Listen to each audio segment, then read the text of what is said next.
दररोज ताज्या घडामोडी पाहण्याकरिता चॅनलला लाईक आणि सबस्क्राईब करा। अमरावती येथील नूतन विदर्भ शिक्षण मंडळ द्वारा संचालित नूतन कन्या शाळेत दरवर्षी विद्यार्थिनीच्या सुप्त गुणाला वाव देणारे विविध उपक्रम राबवले जातात।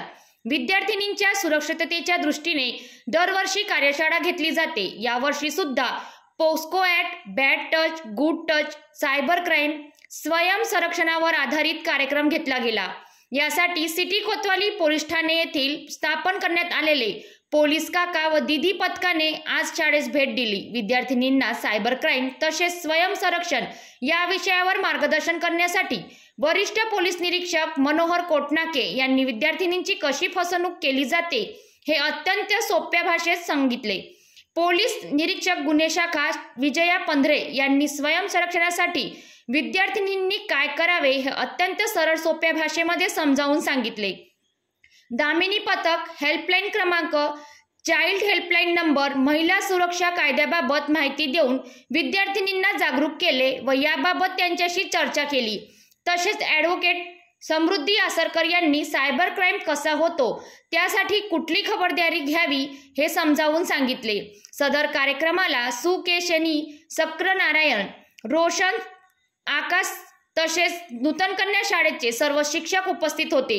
कार्यक्रमाचे अध्यक्षस्थान मुख्याध्यापिका वल्लरी ठिपसे यांनी भूषविले तर सूत्रसंचालन उमेश पिंपळकर यांनी केले।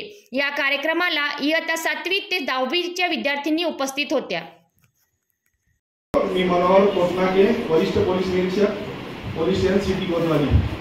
आमच्या महाराष्ट्र पोलीस दलाकडून किंवा अमरावती शहर पोलीस दलाकडून आदरणीय पोलीस आयुक्त श्री रेड्डी सर आणि आमचे वरिष्ठ अधिकारी आपण सर्व मुला-मुली आपण भारताचे भावी कोण आहे, नागरिक आहे, भावी नागरिक आहे। आपल्या चांगल्या कर्तृत्वामुळे किंवा चांगल्या वर्तणुकीमुळे आपला भारत देश घडणार आहे आणि त्याचे भवितव्य तुमच्यावर डिपेंड आहे, बरोबर आहे। त्यासाठी तुम्हाला चांगले विचार, चांगले राहणे, हार्डवर्क करणे, अभ्यास करणे, व्यायाम करणे आणि आई वडिलांचे स्वप्न आहेत की माझा मुलगा असो किंवा मुलगी असो एक समाजात उच्च शिक्षण घ्यावे।